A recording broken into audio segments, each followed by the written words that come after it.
المبين رب الشهداء والصديقين والصلاة والسلام على سيد المرسلين وخاتم النبيين ورحمة للعالمين شفيع المذنبين والمخاطب بطه وياسين أبي القاسم محمد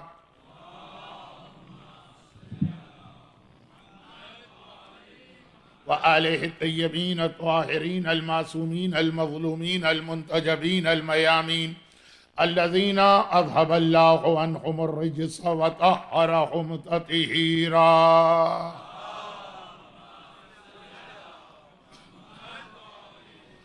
سيما على بقية الله في الأرضين وحجته على العالمين.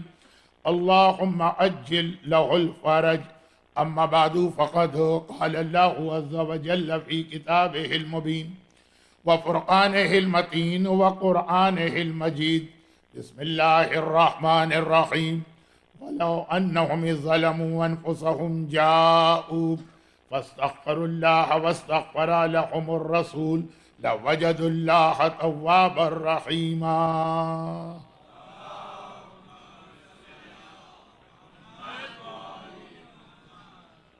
اگرچہ 1439 ہجری کے ایام ازا کے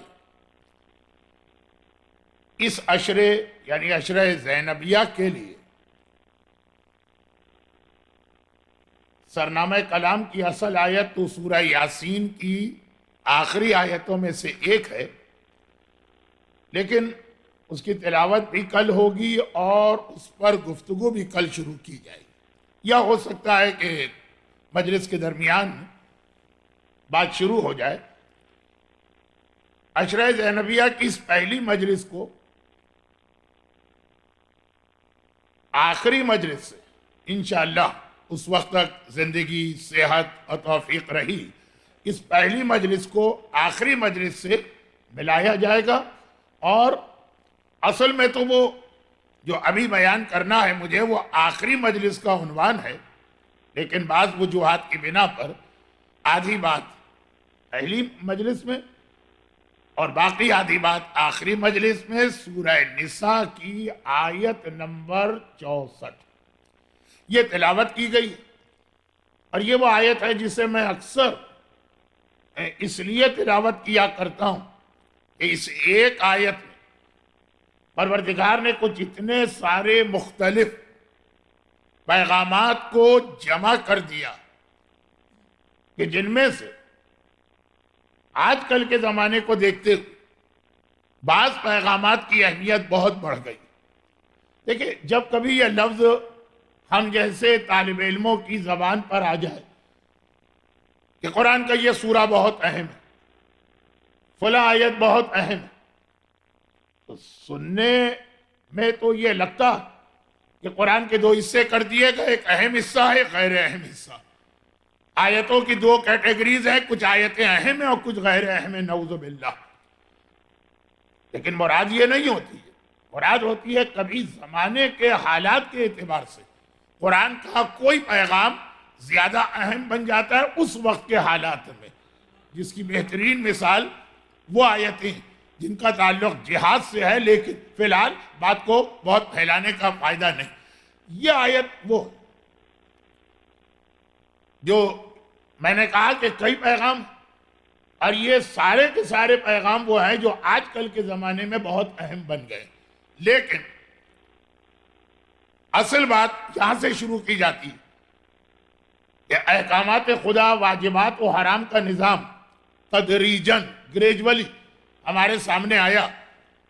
شراب پہلے دن سے تو حرام نہیں کی گئی، جبکہ پہلے دن سے ہی ناپسندیدہ۔ انٹرسٹ یا سود کتنے سالوں کے بعد جا کے اس کے حرام ہونے کا اعلان کیا گیا۔ حتیٰ کچھ ایسے واجبات، کچھ ایسے حرام جن کو اس وقت زبان پہ لانا بھی اچھا نہیں لگ رہا، لیکن بدترین گناہ ہونے کے بعد پوری قوم حضرت لوط پہ عذاب آ گیا، لیکن اس کی حرمت کا حکم یا واضح آیت یا روایت بہت بعد میں آئی، تو یہ ہر ایک کو معلوم ہے، لیکن وقتاً فوقتاً یہ بات اس لیے دہرانا پڑتی کہ ہمارے یہاں سیرت رسول کے ایک واقعے کو پڑھ کر فوراً نتیجہ نکالنے کا ایک مرض پیدا ہو گیا۔ قرآن کریم نے اس قسم کی خرابی کے لیے لفظ مرض استعمال کیا۔ وَأَمَّا فِي قُلُوبِهِمْ زَيْغٌ یا اَمَّا فِي قُلُوبِهِمْ مَرَضٌ، ایک مرض یہ پیدا ہو گیا، ایک آیت، ایک روایت، ایک واقعہ، اور فوراً نتیجہ نکالا۔ میں اس سے پہلے کم سے کم 12-13 مرتبہ اسی منبر پہ بتا چکا ہوں کہ کراچی میں گھر کی ایک مجلس کے بعد پاکستان کے ایک بہت ہی نامور گلوکار سے میری بحث ہو گئی، اور ان کا وہی آرگومنٹ تھا کہ جی وہ یہ گانا تو اسلام میں حرام ہے ہی نہیں، اگر یہ حرام ہوتا تو رسول خدا کی مدینہ آمد کے موقع پر بنی نجار کی بچیوں نے جو گیت گایا خیر مقدم کا، پیغمبر نے اس پر کوئی اظہار ناراضگی نہیں کیا، بلکہ ذرا سی تائید کی۔ بہت کیونکہ بار بار یہ بات میں بیان کر چکا ہوں، اس لیے بہت جلدی آگے بڑھ رہا ہوں، تو وہاں بھی ان کو یہی سمجھانے کی کوشش کی جا رہی تھی کہ مدینے میں ابھی اللہ کے رسول نے قدم بھی نہیں رکھا، اس وقت کا واقعہ آپ بتا رہے ہیں۔ مکے کے 13 سال تو زیادہ تر عقائد کا حکم آیا، مدینے کے اندر جا کے یہ واجبات و حرام کا نظام بننے لگا، مگر وہ سمجھنے کو تیار ہی نہیں تھے، کیونکہ سمجھنا چاہتے ہی نہیں تھے۔ تو سیرت رسول بہت سارے واقعات ایسے کہ ایک چیز پتہ چلا کہ پیغمبر کے سامنے کی گئی، پیغمبر خاموش رہے، حتیٰ حالت نماز، یعنی نماز پڑھی گئی نشے کے عالم میں، وہ بھی پیغمبر کے سامنے کا واقعہ، مگر دلیل تو نہیں بنے گا قیامت تک کے لیے کہ جی وہ شراب حلال ہے، تو بات فضول رخ پہ جا رہی ہے، اس کو روکتے ہوئے اب یہ احکامات کس طرح آنا شروع ہوئے؟ آہستہ آہستہ۔ تو یہ والی آیت جو میں نے تلاوت کی، اس نے اسلام میں ایک بہت ہی اہم عبادت کی تاسیس کی، بنیاد رکھی۔ یا ایھا الذین آمنوا کتب علیکم الصیام، کہا کہ اس سے روزہ آیا، للہ علی الناس حج البیت، اس سے حج کا حکم آیا۔ اس آیت کے ذریعے سے اسلام میں زیارت ساری دنیا سے، شرق ہو کے غرب، سینکڑوں نہیں، ہزاروں نہیں، لاکھوں نہیں، اب یہ میں اردو کے الفاظ استعمال کر رہا ہوں، کروڑوں میں تعداد پہنچ چکی ہے زائرین کی۔ لاسٹ ایئر 34 ملین کربلا کی زیارت کے لیے کربلا پہنچے تھے، اس سال ایسٹیمیٹڈ 40 ملین، غالباً کینیڈا کی آبادی بھی اس سے کم ہے، مجھے نہیں معلوم کہ آپ کی پاپولیشن کیا ہے، لیکن 40 ملین کربلا اس سال 40 کے موقع پہ جا رہے ہیں۔ یہ جو زیارت کا نظام، یہ زیارت کا نظام قرآن کریم کی اس آیت کے ذریعے سے اسلام میں آیا، اور اس کے نتیجے میں اللہ کے رسول کے لیے ایک پریشانی بھی پیدا ہو گئی، تو پھر سورہ حجرات کے ذریعے سے اس کو کریکٹ کیا گیا۔ بات میں زیادہ یہ تمہید والی بات کو لمبا نہیں کرنا چاہتا۔ یہ آیت وَلَوْ أَنَّهُمْ إِذْ ظَلَمُوا أَنفُسَهُمْ جَاءُوكَ، ضمنی طور پر وہابیت کا ایک جواب یہ آیت بھی، لیکن جیسا کہ میں نے کہا کہ اصل تو عنوان یہ آخری مجلس 40 کے دن ہوتا، زیارت جو جا رہے ہیں وہ بھی 40 کے دن، ان کی زیارت کا پیک ہوگا، اور یہاں بھی 40 کے دن جابر بن عبداللہ انصاری کے واقعات اور دوسرے، لیکن وہابیت کا ہی جواب یہ آیت وَلَوْ أَنَّهُمْ إِذْ ظَلَمُوا أَنفُسَهُمْ، جو گناہگار اگر تیرے پاس آئیں، جاؤکا، ایک تو وہابیت کو زیارت پر اعتراض، یہاں پہ سے تقریباً سب لوگ حج کیے ہوئے ہیں، اور جیسے ہی ہم کنگڈم میں انٹر ہوتے ہیں، پہلی کتاب جو دی جاتی اس کا کوئی تعلق شیعہ سنی سے نہیں، وہی مسئلہ کہ جی سفر تو صرف 3 مسجدوں کے لیے جائز ہے، اس کے حوالے سے کہ سفر صرف 3 مسجدوں کے لیے جائز ہے، اس کے علاوہ اور کسی دینی جگہ کے لیے سفر اختیار نہیں کیا جا سکتا ہے۔ اگر آپ مسجد النبوی کے لیے، مسجد کے لیے جا رہے ہیں تو جائز ہے، روضہ رسول کے لیے جا رہے ہیں تو حرام ہے۔ یہ واضح فتویٰ اس پہلی کتاب میں دیا جاتا، جو ہم لوگ تو لے کے پڑھتے بھی نہیں ہیں، وہیں کاؤنٹر پہ چھوڑ کے آ جاتے ہیں۔ لیکن ضمنی بات ہے، بات آج کے دن ویک ڈے کی، آج کی پہلی مجلس، بات کو بہت نہیں پھیلنا۔ تو اب قرآن نے کہا یہ تیرے پاس آنا، تیرے پاس آنا پڑے گا، تیرے پاس آنا، یہ ہے زیارت۔ یہاں سے نظام زیارت اسلام میں بنا، وَلَوْ أَنَّهُمْ إِذْ ظَلَمُوا أَنفُسَهُمْ جَاءُوكَ، تیرے پاس آئیں، یہ پہلی شرط۔ اور جو میرا انداز نہیں ہے، لیکن بہرحال جب بات ہو گئی ہے تو اسی سے رب دیتے ہوئے، خالی آنا کافی نہیں، بہت سارے ایسے آئے کہ مرنے کے بعد بھی ساتھ ہی ساتھ ہیں، نہیں۔ اب کیا کہوں، میں کوئی ایسا لفظ استعمال نہیں کرنا چاہتا۔ قرآن نے ایک دوسری شرط بتائی، وَاسْتَغْفَرَ لَهُمُ الرَّسُولُ، اور اللہ کا رسول ان کے لیے دعا کرنے کو تیار ہو جائے۔ تو 2 چیزیں بنی نا، پیغمبر کے پاس آنا، وَاسْتَغْفَرُ اللَّهُ وَاسْتَغْفَرَ لَهُمُ الرَّسُولُ، اور پیغمبر کو اتنا راضی اور خوش کرنا کہ پیغمبر اس کے حق میں دعا کرنے کو تیار ہو، تب زیارت مکمل ہوتی۔ گرچہ میرا موضوع اس وقت کربلا کے ظاہری، لیکن مدینے کے حوالے سے آیت نازل ہوئی، اس لیے بیان یہ ہو کہ رسول کو راضی بھی کرنا، اور اتنا راضی کرنا ہے کہ وہ تمہارے حق میں دعا کرنے کو تیار ہو۔ تو زیارت کی یہ 2 شرطیں، وہاں جانا پڑے گا، اور جہاں جا رہے اس شخصیت کو اتنا راضی کرنا کہ وہ تمہارے حق میں دعا کرے، لَوَجَدُ اللَّهَ تَوَّابًا رَحِيمًا، تب تم پاؤ گے کہ اللہ رحیم ہے۔ اب میں اس آیت پر بہت بات کرتا رہتا ہوں، چنانچہ مجھے حیرت ہو رہی ہے کہ آپ حضرات کس بات پہ واہ واہ کر رہے ہیں، یعنی مجھے خوشی تو ہو رہی ہے لیکن حیرت ہو رہی ہے۔ اسی ممبر پہ اس سے پہلے 1-2 دفعہ یہ بات بیان کر چکا ہوں، لَوَجَدُ اللَّهَ تَوَّابًا رَحِيمًا، زیارت کا پیغام آیا، پیغمبر کو راضی کرنے کا پیغام آیا، مقصد زیارت آیا، اور ایک بات یہ میں نے کہا نا اس آیت میں کئی پیغام، اور چونکہ ہمارے اس عشرے میں آج کل کے حالات کو دیکھتے ہوئے مرجعیت کے حوالے سے بھی گفتگو ہوگی، تو یہ والا آخری ٹکڑا، لَوَجَدُ اللَّهَ تَوَّابًا رَحِيمًا، تب تم پاؤ گے۔ اگر زیارت کرو، خلاصہ آیت کا، اگر تم زیارت کرو تب تم پاؤ گے کہ اللہ رحیم ہے، تب اللہ رحیم ہے۔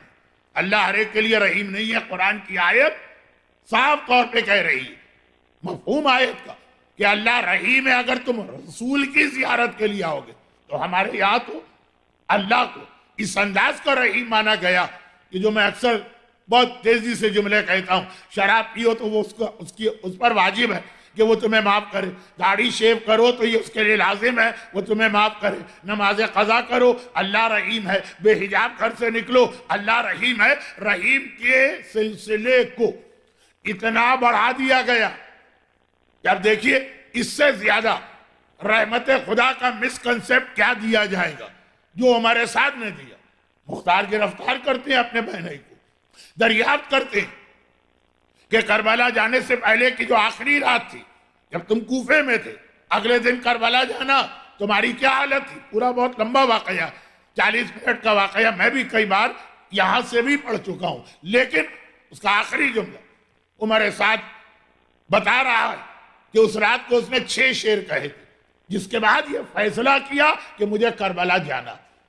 عمر سعد کربلا کے میدان میں موجود دیگر ظالموں اور یزیدیوں سے ذرا سا مختلف ہے، کردار کے اعتبار سے نہیں، مزاج کے اعتبار سے نہیں، لیکن آقا حسین کی معرفت کے اعتبار سے۔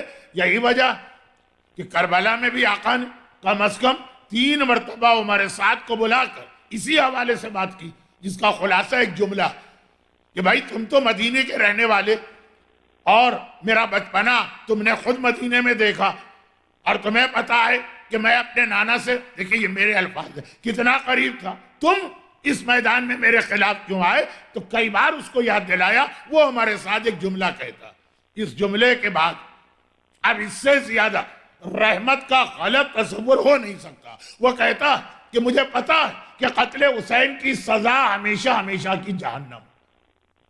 من قتل مومنا متعمدا فجزاؤہ جہنم. قرآن نے تو ایک عام مومن کے لیے کہا جو جان بوجھ کے مومن کو قتل کرتا جہنم.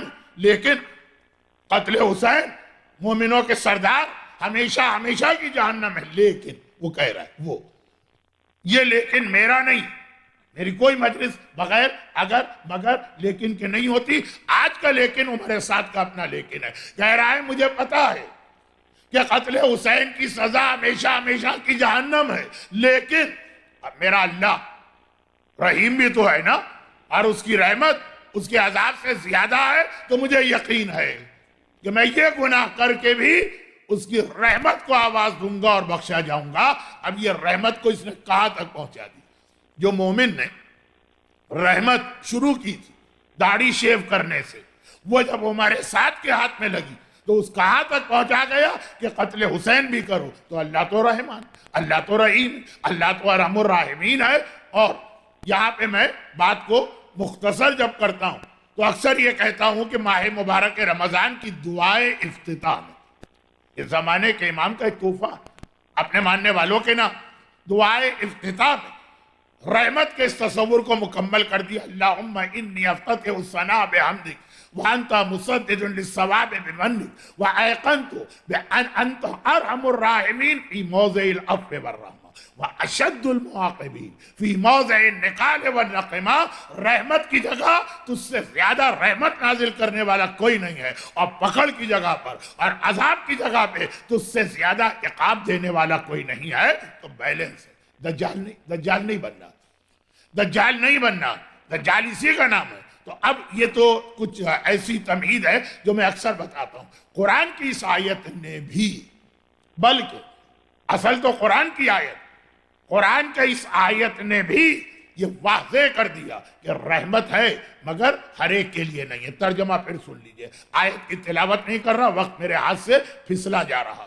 کہ اگر یہ گناہگار تیرے پاس آئیں اور اللہ سے توبہ کرے اور تو ان کے حق میں دعا کرے لَوَجَدُ اللَّهَ تَوَّابًا رَحِيمًا, تب یہ اللہ کو رحیم پائیں گے. تو اس میں رحمت, زیارت, پیغمبر کو راضی کرنا, زیارت پر جانا اور زیارت کے فوائد, یہ سارے پیغام آئے ساتھ میں. وہ پیغام بھی آ گیا جو میں نے ابھی گانے کے حوالے سے بات کر دی کہ کبھی بھی کسی ایک آیت کو پڑھ کر فتویٰ مت دی. خیر یہ تو میں غلط کہہ گیا, ہمیں اور آپ کو تو فتویٰ دینے کا حق ہی نہیں ہے, چاہے ساری آیتیں پڑھ ڈالیں, چاہے ساری روایتیں پڑھ ڈالیں. ہم تو اپنا اوپینین قائم کر سکتے ہیں کہ بھائی میرا اپنا اوپینین یہ, وہ بھی ایک آیت ایک روایت کو دیکھ کے نہیں. اب یہ بات آگے تفصیل سے آئے گی, آگے سے مطلب اشرح زینبیہ کی آئندہ کسی مجلس میں. یہ اصول اس آیت نے واضح کیا کہ قرآن نے کتنی جگہ اللہ کی رحمت کا ذکر کیا اور یہاں پہ واضح کر دیا رحمت کس کے لیے. اس کے بعد جو فوراً آیت آ رہی اس کے اندر بھی اس آیت سے ملا کے ایک پیغام. گرچہ میرا موضوع اس وقت آج کی مجلس میں زائرین کی کثرت کو دیکھتے ہوئے زیارت, پوری مجلس نہیں, پہلا حصہ. لیکن یہ بات بھی جو زیارت سے ہٹ کر ہے لیکن آیت سے آیت جڑی ہوئی ہے, آیت سے آیت ملی ہوئی ہے. آیت نمبر 64 کے بعد آیت نمبر 65. 64 میں کیا پیغام تھا؟ زیارت پہ جانا مگر رسول کو راضی کرنا, مگر رسول کو خوش کرنا, تب جا کے اس زیارت کا تمہیں فائدہ ملے گا. یہ خلاصہ. اب فوراً جو آیت آئی وہ یہ بتا رہی ہے کہ رسول کو اگر راضی کرنا اس کا طریقہ کیا. وہ آیت بھی میں بہت پڑھتا رہتا. فَلَا وَرَبِّكَ لَا يُؤْمِنُونَ حَتَّىٰ يُحَكِّمُوكَ فِي مَا شَجَرَ بَيْنَهُمْ ثُمَّ لَا يَجِدُوا فِي أَنفُسِهِمْ حَرَجًا مِّمَّا قَضَيْتَ وَيُسَلِّمُوا تَسْلِيمًا. یہ بالکل جڑی ہوئی آیت سے آیت. پہلی آیت مکمل ہوئی, زیارت کرو, رسول کو راضی کرو, رسول کے ہاتھ تمہارے لیے دعا کے لیے اٹھ جائیں. فوراً اگلی آیت نے کہا لیکن خدا کی قسم یہ میں نہیں کہہ رہا، یہ آیت کا ترجمہ، فلا و ربکا، تیرے رب کی قسم، یہ مومن بھی نہیں ہو سکتے۔ بھائی رسول کو راضی کرنا تو بات کا مرحلہ، پہلے تو ایمان، یہ مومن بھی نہیں ہو سکتے جب تک کہ اپنے ہر مسئلے میں تیری جانب رجوع نہ کریں، اور جو تو حکم دے خالی قبول نہ کریں، دل میں بھی ان کے ذرا سا شک، اعتراض اور کسی قسم کا حرج، تنگی پیدا نہ ہونے پائے۔ بہت سارے احکامات خدا ہم مان لیتے لیکن دل راضی نہیں ہوتا۔ قرآن کہہ رہا ہے کہ راضی کرنا زیارت کی شرط، لیکن کہا کہ راضی تو دور کی بات ہے، تیرے رب کی قسم یہ مومن بھی نہیں کہلائیں گے جب تک کہ تیرے ہر حکم کے آگے سر جھکانے کی عادت ان میں پیدا نہ ہو۔ اور اب آپ کہیں کہ ہاں جو رسول حکم خدا لے کے آتے ہیں، یہی تو وہابیت کا ایک نظریہ اور بھی، وہ زیارت کو نہ مانے، وہ پیغمبر کے پاس جانے کو تسلیم نہ کرے، وہ پیغمبر کی شفاعت، مطلقہ شفاعت کا انکار کرتے، لیکن آغاز تو پیغمبر کی شفاعت سے ہے، وہ شفاعت کے عقیدے کو نہ مانے۔ ہمارے مومنین بیچ میں آئے، وہ رحمت کے ایسے نظریے کو عام کریں۔ ہمارے مومنین بیچ میں آئے، ایک آیت ایک روایت پڑھ کے مراجع پر اعتراض کرنے والے، پھر ایک بار ہم وہابیت کی جانب پلٹے، اور یہ کہ یہ ایک عام پیغام سب کے لیے کہ جی رسول اگر حکم دے تو مان لو، کہا کہ ہم مان لیں گے، لیکن رسول کا حکم شریعت میں نا، خدا کا جو پیغام وہ لے کے آئے نا، یہ جو کیٹیگری بنا دی گئی ہے رسول کی، یہ رسول بھی ہے بشر بھی ہے، جب وہ ایسا حکم دے جو رسالت سے متعلق ہو تو مان لو، اور اگر وہ بحیثیت ایک عام انسان کو حکم دے تو قطعاً نہ ماننا۔ یہ لفظ جو میں نے کہا نا، قطعاً نہ ماننا، یہ بخاری کی حدیث ہے۔ پیغمبر مدینے آئے، مدینے والوں کو دیکھا کہ وہ کھجور کو کس طریقے سے کھجور کی فصل آگے بڑھاتے ہیں، کھجور میں نر مادہ ہوتا ہے اور لمبی چوڑی بات۔ پیغمبر نے کہا یہ کیا کر رہے ہو، اس طرح مت کیا کرو، نہیں کیا، کھجور پیدا ہی نہیں ہو، فاقہ ہو گیا۔ مدینے کا پورا دار و مدار کھجوروں کے اوپر۔ پیغمبر نے مدینے والوں کی خستہ حالت کو دیکھا، غربت، کہا کیا ہوا، کہا اس دفعہ ہماری ساری فصل تباہ ہو گئی۔ کیوں تباہ ہو گئی، کہا آپ کے مشورے پر۔ ادھر تاریخ گواہی دیتی ہے کہ جہاں سے پیغمبر گزرے تو سوکھا درخت بھی سرسبز ہو جاتا ہے، بے پھل کے درخت میں پھل آ جاتا ہے، حلیمہ سعدیہ کی کمزور اٹھنی کتنی طاقتور ہو جاتی ہے، اور ادھر یہ بتایا جا رہا کہ یا رسول اللہ آپ کا مشورہ مانا۔ پیغمبر نے کہا میرے مشورے، کہاں، جس طریقے سے اس سے پہلے ہم کھجوروں کو پیدا کرتے تھے اسی طریقے سے نر و مادہ کو ملایا جاتا، آپ نے کہا یہ نہ کرو۔ پیغمبر نے کہا میری ہر بات مت مانا کرو، جو باتیں میں وحی کے تحت کہوں وہ مانو، اور جو بات میں بحیثیت ایک عام انسان کہوں اس پہ توجہ دینے کی قطعاً ضرورت نہیں۔ یہ ایک نظریہ فوراً، جو دو آیتیں بیک ٹو بیک ہیں، ملی ہوئی ہیں، 64 65 میں کہا ہر چیز سر جھکا دینا ہے پیغمبر کے حکم کے سامنے۔ اب یہ جو کہ میرا موضوع آج رسالت نہیں، وہ میں 21 سفر سے 30 سفر کے عشرے میں عموماً بات کرتا ہوں۔ یہ جو بات آ گئی اس وقت، تو صرف ایک وضاحت کر کے پھر میں اصل عنوان پر آ جاؤں جو آج کی مجلس کا عنوان ہے، پورے عشرے کا نہیں، اور وہ یہ کہ قرآن نے کہا ہر بات ماننا، ہر حکم ماننا، جو رسول کہہ دے تسلیم کرنا، یسلم تسلیما، سر کو جھکا دینا، لا یجدوا فی انفسہم حرج، دل میں بھی ذرا سا حرج اور تنگی پیدا نہ ہو کہ کیا کہہ گئے۔ لیکن کہنے والا کہے گا کہ ہاں ٹھیک ہے، مگر یہ ہے دینی معاملات۔ پیغمبر نے کہا فجر 2 رکعت پڑھو 2 رکعت، اور ظہر 4 تو 4، اور رمضان میں روزے تو رمضان میں روزے، اور حج کعبے کا تو کعبے ہی کا۔ یہ ہے وہ حکم جو خدا کہہ رہا ہے کہ مانو۔ باقی چیزوں میں تو رسول خود کہہ گئے، اب کہہ گئے کہ نہیں کہے گئے یہ تو آپ مجھ سے بہتر سمجھ رہے ہیں نا۔ اب سورہ احزاب لاسٹ ایئر بھی، اور اس سے پہلے جب میں نے یہاں پہلا عشرہ پڑھا تھا، پچھلے سال بھی پہلا عشرہ، اس سے 3 سال پہلے بھی پہلا عشرہ، آخری مجلس میں سورہ احزاب کو عنوان بناتا ہوں۔ وجہ بھی بتا دیتا ہوں کہ اعمال عاشورہ میں جو 4 رکعت نماز ہے اس میں 4 سورے 3 سورے سمجھ میں آتے ہیں. کافرون لکم دینکم ولی دین، بالکل حق اور باطل میں فرق ہو جاتا ہے. توحید کے لیے حسین نے قربانی دی. منافقون، منافقی تو میدان کربلا میں تھے، چوتھا احزاب. تو میں اس کو عنوان بناتا ہوں کہ کیا وجہ کہ عاشور کے دن اور اس وقت جب جنگ کربلا یا جہاد کربلا اپنے عروج پر ہے، سورہ احزاب آپ سے پڑھوایا جاتا ہے تو یہ اس کی آیت ہے. وَمَا كَانَ لِمُؤْمِنٍ وَلَا مُؤْمِنَةٍ إِذَا قَضَى اللَّهُ وَرَسُولُهُ أَمْرًا أَن يَكُونَ لَهُمُ الْخِيَرَةُ فِي أَمْرِهِمْ کسی مومن مرد کو اور نہ کسی مومنہ عورت کو. اتنا اسٹرانگ پیغام قرآن دے رہا کہ عام طور پر ایک ہی لفظ آتا ہے جو مرد عورت دونوں کے لیے مشترک ہوتا ہے. یعنی اگر مردوں کو بھی مخاطب کر کے کہا جائے کہ نماز پڑھو تو عورتیں بھی اس میں شامل. مگر یہاں پہ مسئلے کی اہمیت کی وجہ سے قرآن الگ الگ کر دیا. وما کان لمؤمن ولا مؤمنۃ، نہ کسی مومن مرد کو یہ حق نہ کسی مومنہ عورت کو یہ حق ہے کہ ان یکون لہم الخیرہ، انہیں اختیار مل جائے. خیارہ وہی ہے جس سے اختیار بنا، انہیں اختیار مل جائے. کب؟ جب اذا قضى اللہ ورسولہ، جب اللہ اور اس کا رسول کوئی فیصلہ کر دے تو نہ مومن مرد کو حق ہے نہ مومنہ عورت کو حق ہے کہ وہ کوئی اختیار یا آپشن مانگے. کس چیز میں؟ فی امرہم، ان کے اپنے معاملات میں.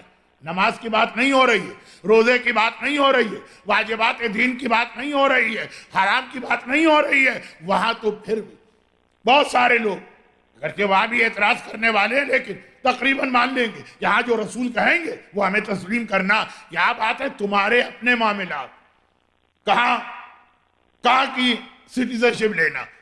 میں بات وہیں سے شروع کرتا ہوں جو آپ ریورس کر ہی نہیں سکتے ہیں. لیکن کیا بزنس کرنا، کہاں جاب کرنا، بیٹی کی شادی کہاں کرنا ہے، بیٹے کی شادی کہاں کرنا، یا چلیں والدین کا اختیار بالکل نہ صحیح، خود لڑکا اور لڑکی کہ ہمیں یہ شادی کہاں کرنا.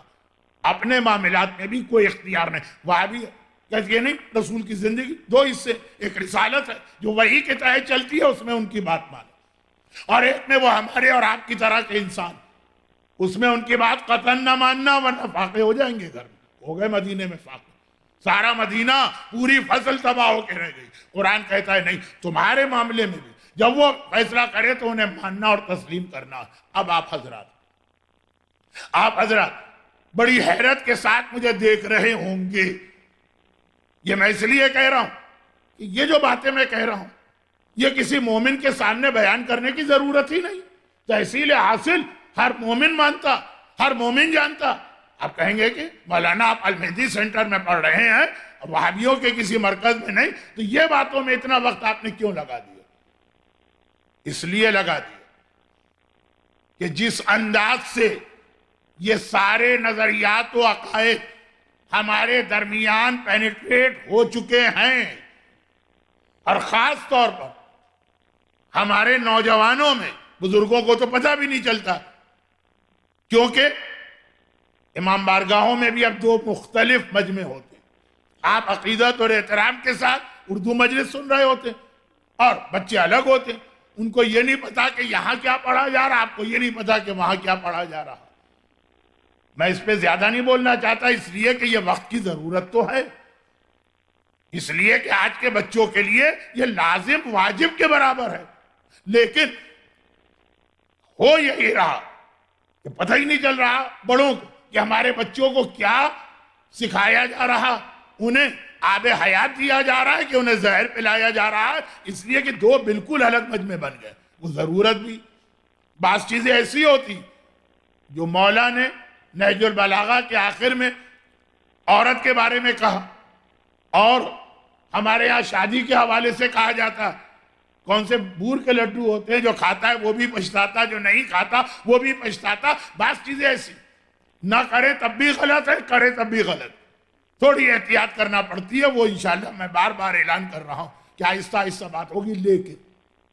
لیکن کیا ہماری قوم کے ممبروں سے اب یہ نہیں کہا جاتا، شفاعت کا تو مذاق اڑانا ایک عام سی بات بن گئی، لیکن کیا یہ جملہ نہیں کہا جاتا؟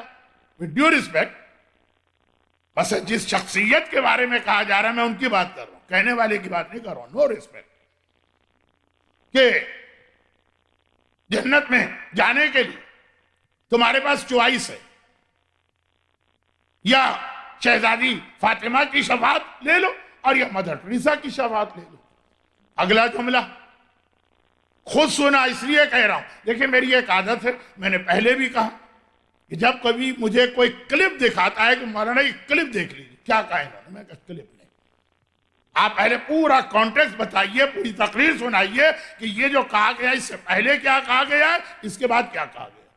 کلپ اس سے زیادہ دھوکے میں مبتلا کرنے والی اور کوئی چیز نہیں۔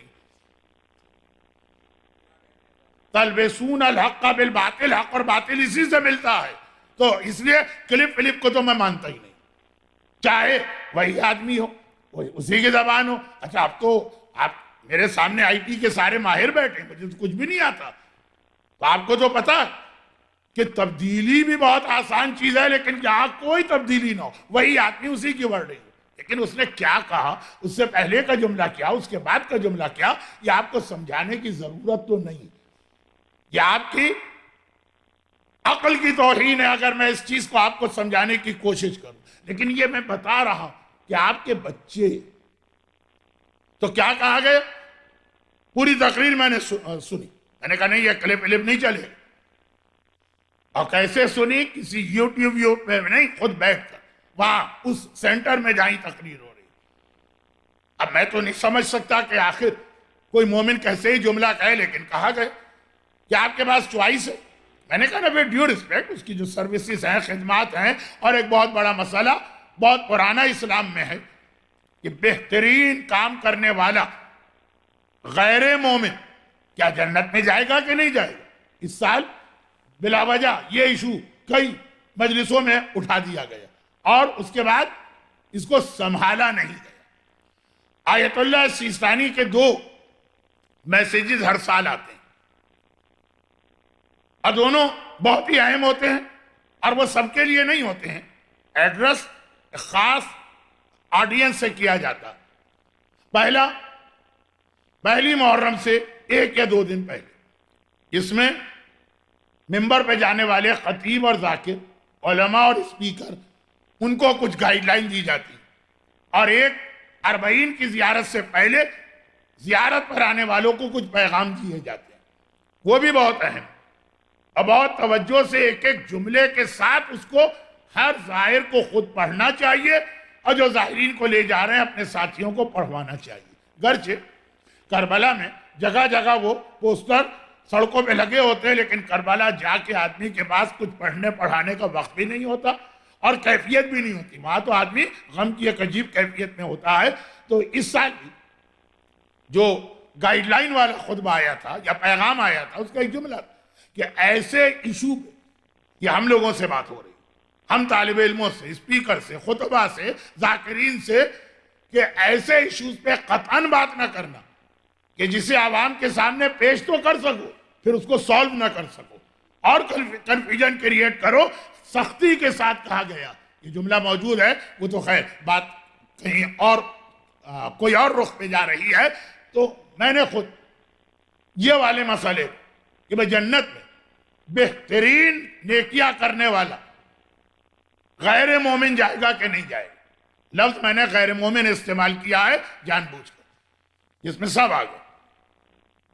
اور آج کل کے ماحول میں ہمارے یوتھ کے ذہن میں یہ بات آتی بھی ہے، لیکن کیا یوتھ کے ذہن میں آتی؟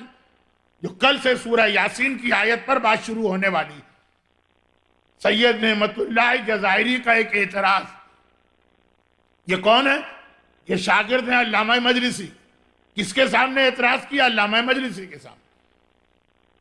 اور کیا اعتراض کیا کہ اللہ کا اس سسٹم سمجھ میں نہیں آ رہا کہ مومن اتنا مجبور، اتنا پابند، ایسے امتحان سے گزرے، اور شیطان کو ایسا فری ہینڈ دے دیا گیا، اسے کوئی پرابلم نہیں ہے روزی کا یا رزق کا یا جاب کا یا بزنس کا، آپ تو سر پکڑے بیٹھے ہوتے ہیں کہ جاب چھوٹ گیا، اب یہ مورگیج کی قسطیں کیسے ادا کی جائے. شیطان کو کوئی پرابلم نہیں، بالکل فری ہے.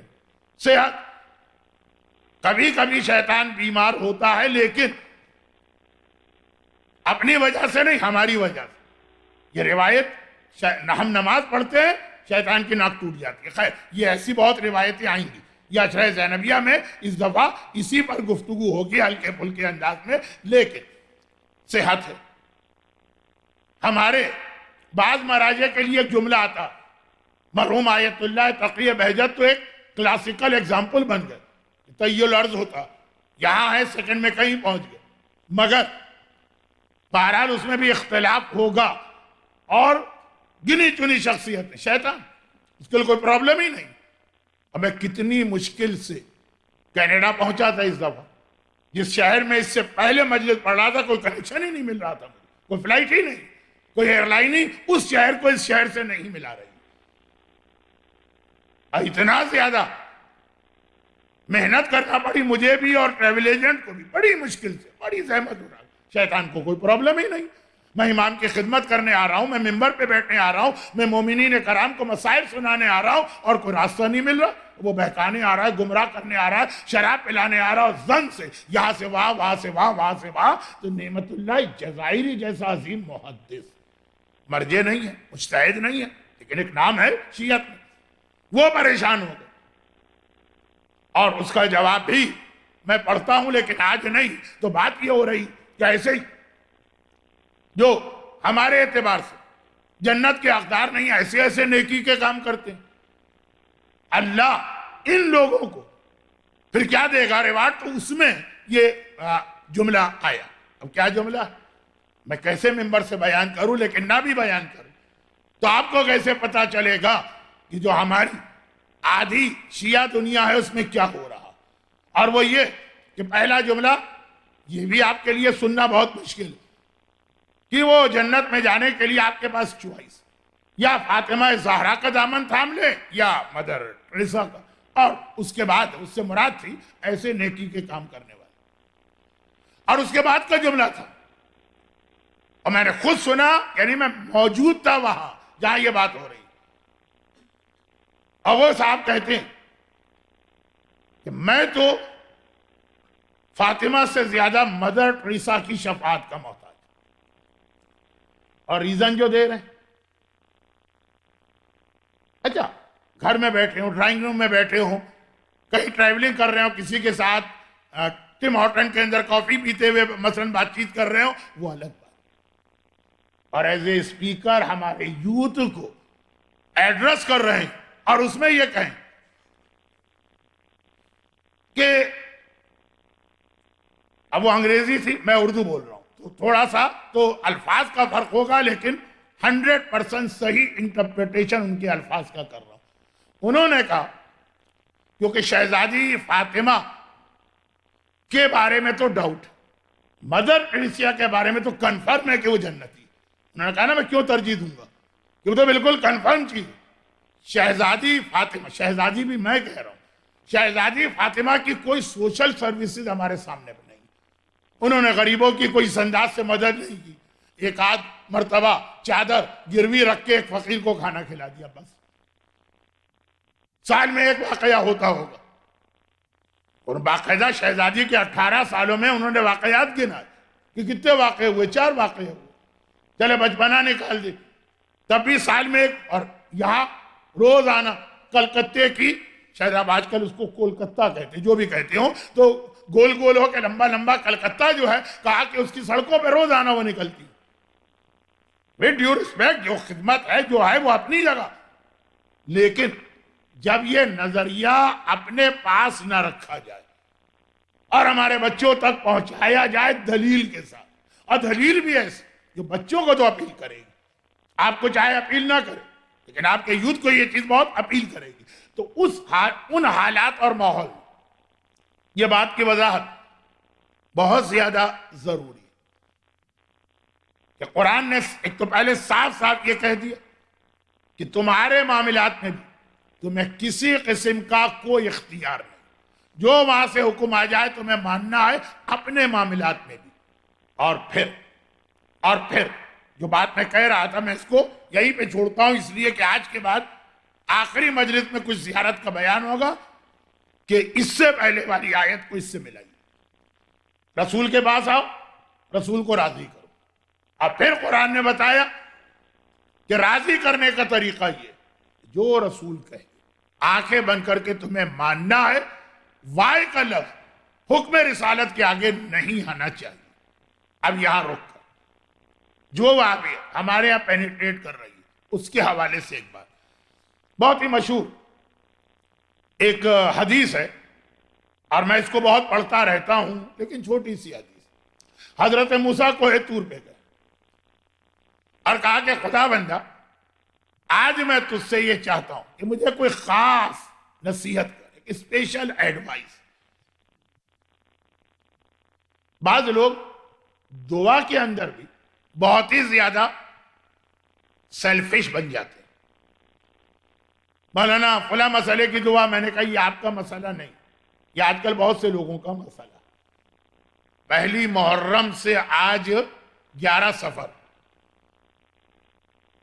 ایک سبجیکٹ ایسا جو میرے پیچھے پیچھے چل رہا، وہ یہ کہ پہلے عشرے میں نے 2-3 بہت اہم پرابلمز کی کچھ دعائیں بتائیں، وہ واٹس ایپ پر اور اس پر سب کے کلپ چلے، لیکن جب میں اس کے بعد گیا مجلس پڑھنے، اپنا سفر نامہ نہیں پڑھ رہا ہوں، لوگوں نے کہا نہیں مولانا وہ آپ کو وہ چیزیں پڑھنا۔ میں نے کہا نہیں، میں آپ کے پاس کچھ اور سنانے آیا ہوں، نہیں وہ ضروری ہے، پہلے پڑھ دی۔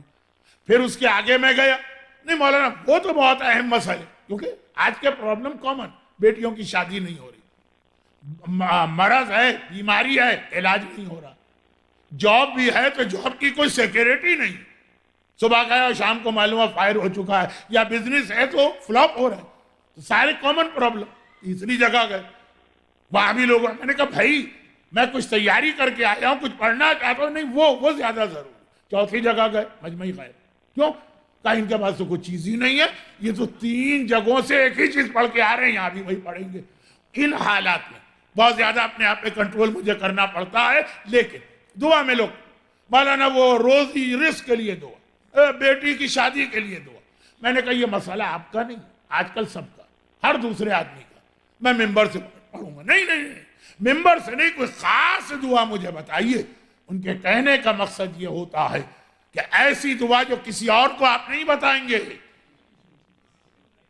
مجھے کو بتانا ہے۔ دعا تک میں اب آج کل لوگوں کا ہی مزاج ہو رہا، ممبر سے آپ نے دعا بتائی، لوگ عمل ہی نہیں کرتے کہ اس کا کیا فائدہ، یہ تو 500 آدمی سن کے 500 آدمی عمل کر رہے ہیں۔ تو کیا اللہ کے پاس 500 آدمیوں کو دینے کی نہیں، کچھ بہت لیمیٹڈ قسم کا تبرک کا یا نیاز کا اللہ نے اہتمام کیا ہے؟ اگر 500 آئے تو سب کو کہاں سے ملے گا؟ لیکن یہ مزاج ہے ہماری قوم کا، تو اس حوالے سے بات کر رہا ہوں کہ ہم دعا میں بھی کہتے ہیں خاص میرے لیے دعا ایسی جو کسی اور کو نہ پتا ہو، لیکن نصیحت میں آپ یہ کہہ سکتے ہیں۔ موسیٰ نے کہا کہ خداوند ایک ایسی نصیحت جو خاص میرے لیے، کہا کہ موسیٰ 4 باتیں یاد کر لو۔ اچھا 4 باتیں بتانے کے بعد پھر اللہ نے کہا لیکن موسیٰ یہ ہر ایک کے لیے۔ آپ کو یاد ہوگا، میں نے تو بہت پڑھا، بہت چھوٹی سی حدیث ہے، اس لیے اس کی تکرار برداشت کر لیجیے۔ جب تک کہ اللہ کہہ رہا میری موت کا یقین نہ ہو جائے، میرے غیر کے آگے ہاتھ پھیلانے کی ضرورت نہیں۔ ایاک نعبد و ایاک نستعین، عبادت بھی جس کی ہے، مدد بھی اسی سے مانگنا۔ جن کو اس نے مقرر کیا ہے ان سے مانگنا تو ایسا ہی ہے جیسے خود اللہ سے مانگ رہے ہیں، لیکن جنہیں اللہ نے مقرر نہیں کیا ان کے پاس سے جانا ہو جب تک کہ میری موت کا یقین نہ ہو۔ اب یہ آتا ہوں میں اس ایک چھوٹی سی نصیحت میں 2 موتیں بتائی گئی، اور میں تو یہ 2 موتوں پر آیا کیسے، میں تو کسی اور موضوع پہ بات کر رہا تھا، میں تیسری موت کو اس سے جوڑ کر پھر بتاؤں گا کہ یہ میں موت پہ کیوں آئے۔ نمبر 2، جب تک کہ تمہیں یہ یقین نہ ہو جائے کہ تمہارے اندر کوئی عیب نہیں ہے، اس وقت تک کسی اور کے عیب کو دیکھنے کی ضرورت ہی نہیں ہے۔ وہ کیا کر رہا ہے، اس کے پاس کیا خرابی ہے، اس کا کیا عیب ہے، جب یقین ہو جائے کہ تم خود معصوم بن گئے۔ جب تک کہ تیسری بات، میرے خزانے خالی ہونے کا یقین نہ ہو، اپنے رزق اور روزی کے بارے میں کبھی پریشان نہ ہونا۔ دیکھ لیجیے جا کے code of practice for Muslims living in the West, ہر سال کہتا ہوں کہ یہ کتاب تو آقا سستانی نے خاص آپ کے لیے لکھی ہے اور آپ ہی نہیں پڑھتے، آپ سے مطلب یہ مجمع نہیں عام لوگ، اس میں ہے کہ نہیں؟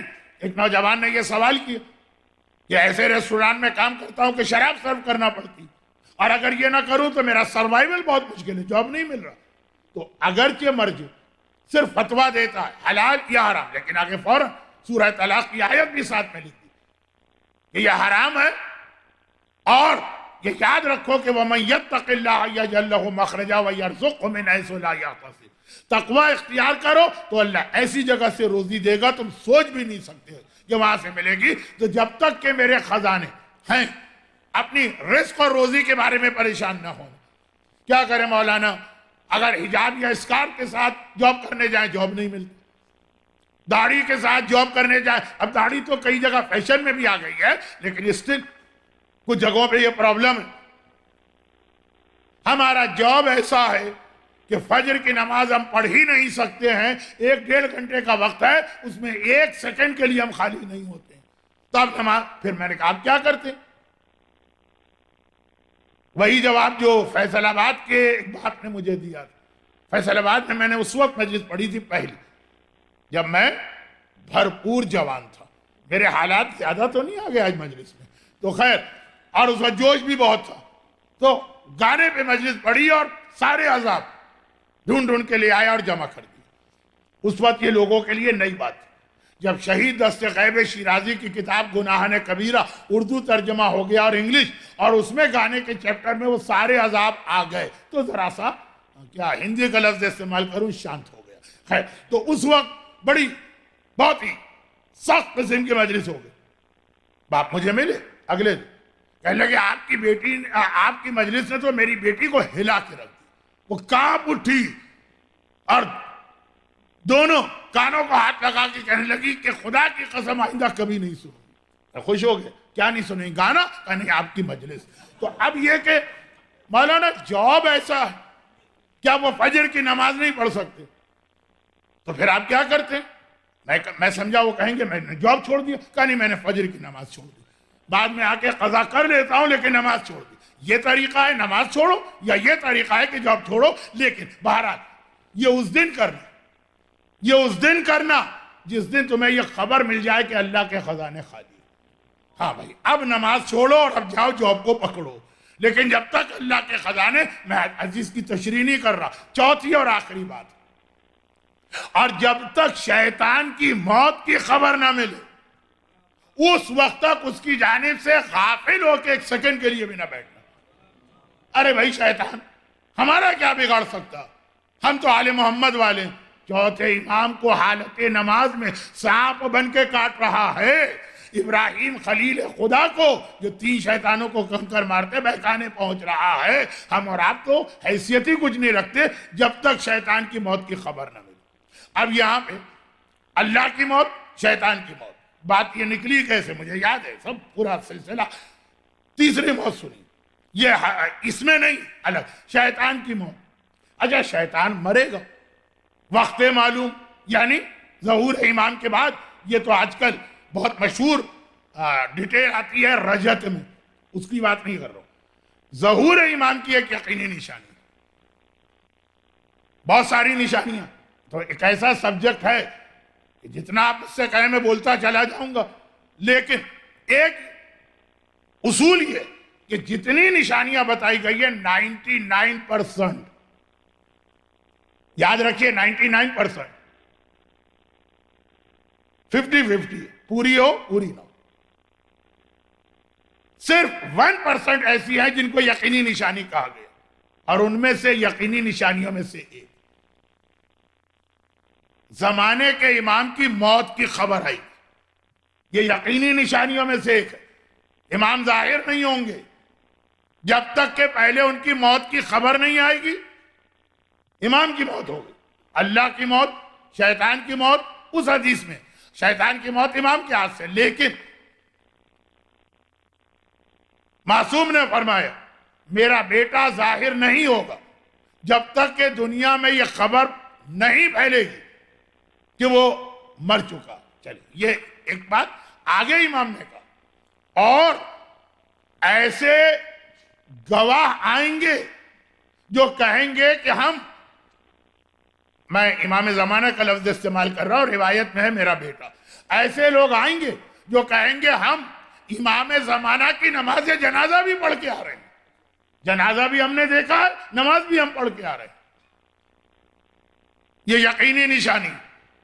اب یہ کیا چیز، میں اس کو کس چیز سے لنک کرنا چاہ رہا تھا وہ سنیے، اور یہ تو وقتاً فوقتاً پورے عشرے میں آپ سنتے رہیں گے تھوڑی تھوڑی باتیں۔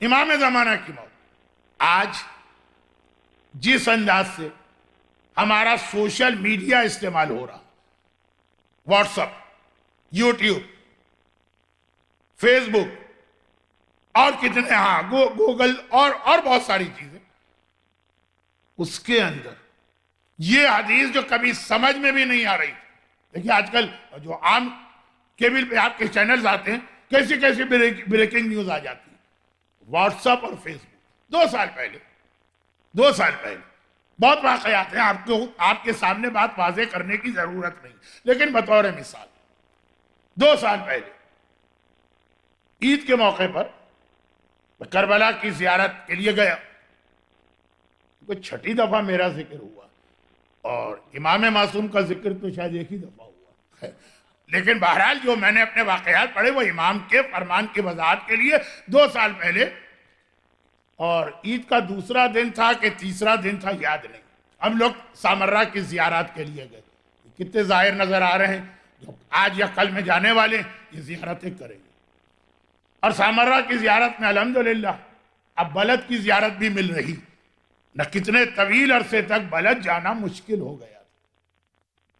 گئے ہم لوگ، داخل ہوئے، روضے میں داخل ہوئے سید محمد کے، جو بعض روایات میں ان کو بھی باب الحوائج کہا گیا، خیر، اور زری کے پاس گئے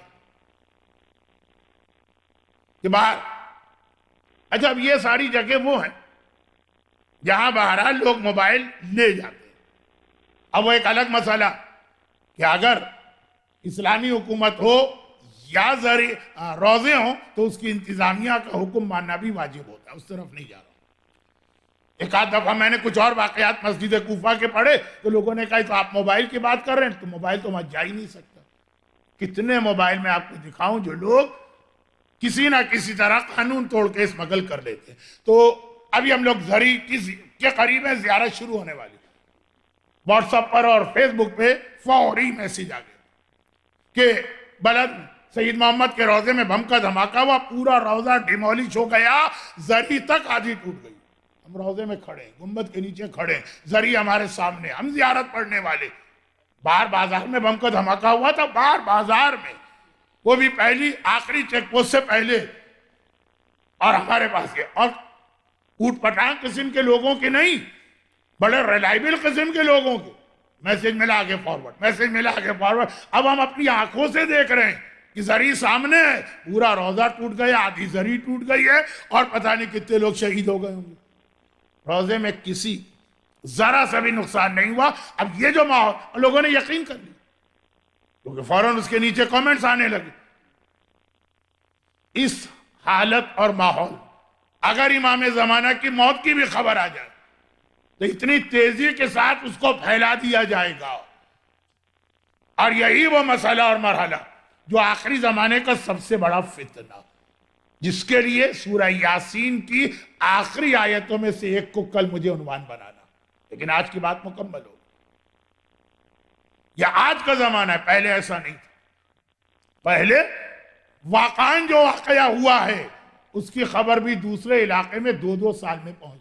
جنت البقیع جب منہدم کیا گیا تو سعودی عرب سے کینیڈا بہت دور ہو، انڈیا بہت قریب۔ بہت قریب کا مطلب یہ ہے کہ بہرحال 15 دن میں، 20 دن میں، 25 دن میں آدمی پہنچ سکتا ہے۔ 2 سال تک انڈیا میں یہ کنفیوژن رہا۔ انڈیا اس لیے کہہ رہا ہوں کہ اس وقت انڈیا پاکستان ایک، یہ خبر صحیح ہے کہ خبر غلط، ان کے ایجنٹ کیسے پھر رہے تھے، غلط خبر ہے، ایسا ہوا ہی نہیں۔ 2 سال گزر گئے، خبر کی تصدیق ہی نہیں ہو پا رہی۔ پہلے یہ تھا، اور یہ کب کی بات ہے؟ 100 سال پہلے۔ یہ زینب کبریٰ کا جہاد، کہ جنگل میں شہید ہونے والے ایک مظلوم گھرانے کی شہادت کی خبر پورے عالم اسلام میں زینب نے چند ہفتوں میں پہنچا دیا.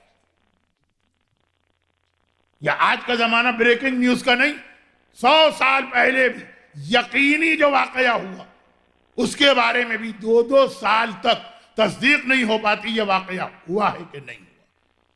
اور کربلا کا واقعہ وہ تو اور زیادہ مشکل تھا کیونکہ جنگل تھا. کربلا کوئی شہر نہیں تھا، جنت البقیع تو عین شہر مدینہ کے اندر ہے. چنانچہ وہ جو اکثر ایک جملہ کہا جاتا ہے عشرہ زینبیہ کی، عشرہ زینبیہ، زینب کا عشرہ، تو آج کی پہلی مجلس زینب کبریٰ کے جہاد کے حوالے سے اس جملے پہ سے مسائل شروع ہوتے ہیں کہ پورے اسلام کو بچایا تو آقا حسین نے اپنی قربانی دے دی، اور حسین اور مقصد حسین کو بچایا تو زینب نے اپنی چادر کی قربانی دے دی.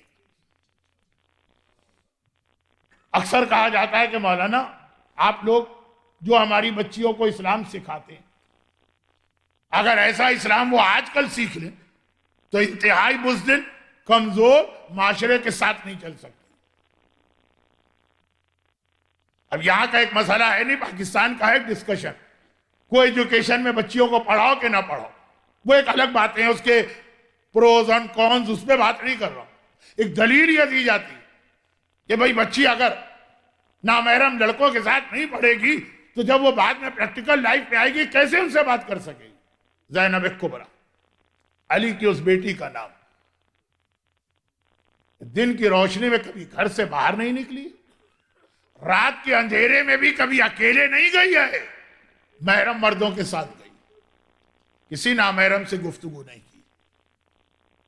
وہ یہودی کا جملہ اکثر پڑھتا ہوں، 2 سال کوفے میں مولا کے گھر کے برابر رہتا، پڑوس دیوار ملی، اور کہتا ہے کہ 2 سال میں رہا اور مجھے پتہ ہی نہیں چلا کہ اس گھر میں کوئی عورت ہے بھی کہ نہیں، نہ جھلک، حجاب کے ساتھ بھی نہیں، نہ آواز. علی کی کتنی بیٹیاں، علی کی کتنی بیویاں، وہ سب دیکھیے اور یہ جملہ. لیکن جب وقت پڑا اور زینب کبریٰ کو باہر، گھر سے باہر نکلنا پڑا، تو انداز گفتگو آپ دیکھیں تو علی اور زینب کے انداز اور خطبوں میں فرق نظر نہیں آتا.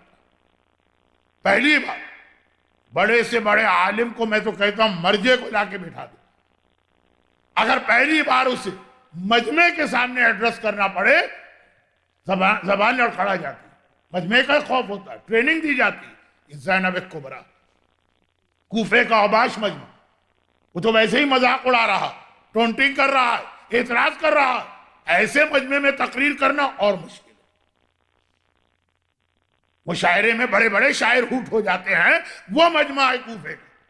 لیکن زینب نے اپنی خطابت کے ذریعے کیا سحر طاری کر دیا. کون؟ جو زندگی میں پہلی بار نامحرموں کے سامنے خطاب کر رہی ہے، اور جو دن کی روشنی میں گھر سے باہر نہیں نکلی کبھی، رات کے اندھیرے میں بھی محرم مرد ساتھ ہو تو گھر سے باہر نکلے گی. اس پورے جہاد میں دیکھ لی کوئی منزل ایسی نظر آتی جہاں زینب کے قدم پیچھے ہٹے ہوں، لڑکھڑاہٹ ہو لہجے کے اندر، کہیں پر سلسلہ ٹوٹا ہو خطابت کا، اور جس طرح سے شام سنبھالا. لوگ کہتے ہیں کہ 3 پریشانیاں اور مصیبتیں ایسی، بڑے طاقتور اعصاب رکھنے والا انسان بھی گھبرا جاتا ہے، مرد. ایک یہ کہ اگر کسی کا جوان بیٹا اس کی آنکھوں کے سامنے مر رہا،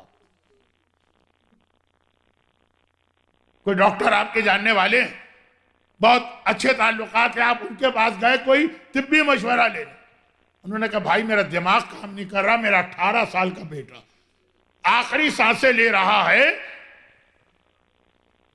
دوسرا یہ کہا جاتا ہے جب کسی گھر میں آگ لگ جائے، کسی کا ہوش نہیں رہتا، آگ کا اپنا ایک خوف.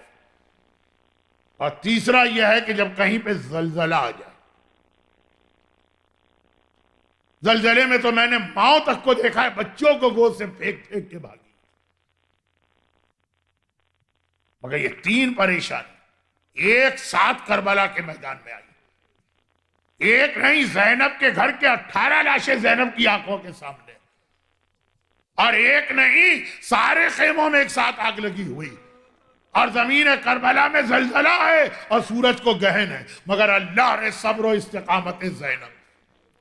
دو جملے کہہ کے آج کی مجلس تمام کرو۔ پہلا جملہ، 28 رجب کو جب حسین قافلے کو لے کے چلے تو کئی موقعوں پر زینب نے ایک جملہ کہا تھا۔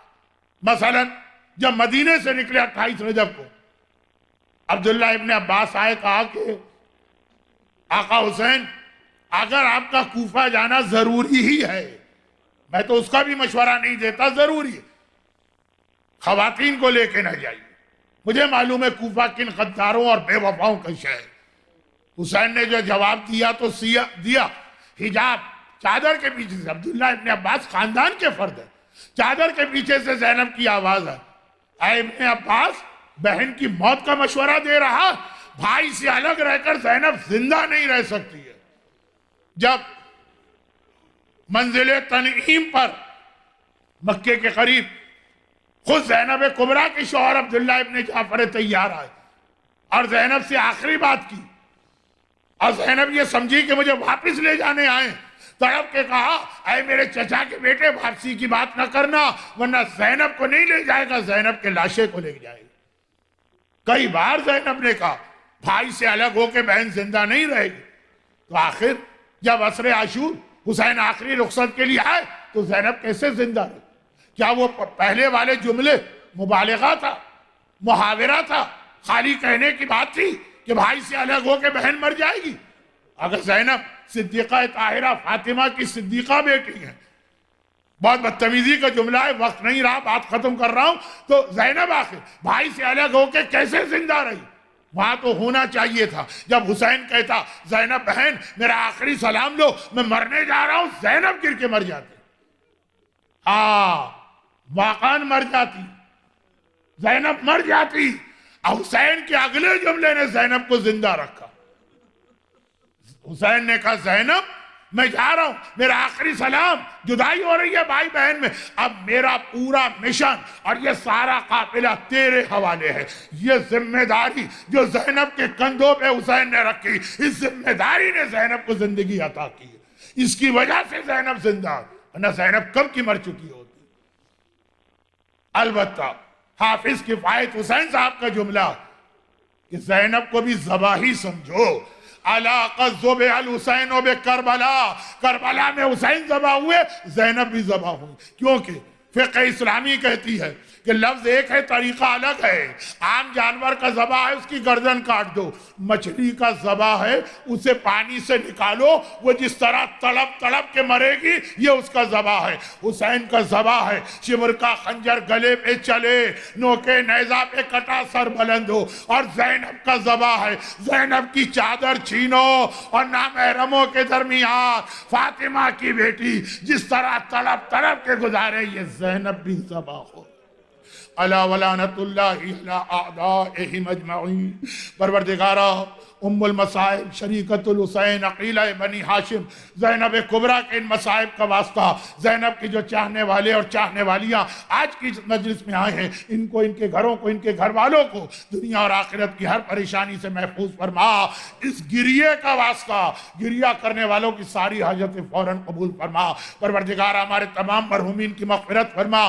جس دین کی خاطر زینب کی چادر تک قربان کر دی گئی، ہمیں خود اس دین پہ عمل کرنے اور اپنی اولاد کی صحیح تربیت کی توفیق عطا فرما۔ خدا بندہ زیارت پہ جانے والے ان تمام زائرین خیر و عافیت سے جائیں، آقا کو سلام کریں، پرسہ دیں، خیریت سے واپس آئیں، اور اس راستے میں رکاوٹ بننے والے خاص طور پر خود زینبیہ میں شہزادی زینب کے روضے کے بارے میں یہ برے مقاصد رکھنے والے ظالم، انہیں نیست و نابود فرما، اور دنیا بھر سے ظلم کے خاتمے کے لیے امام زمانہ کے ظہور میں تعجیل فرما۔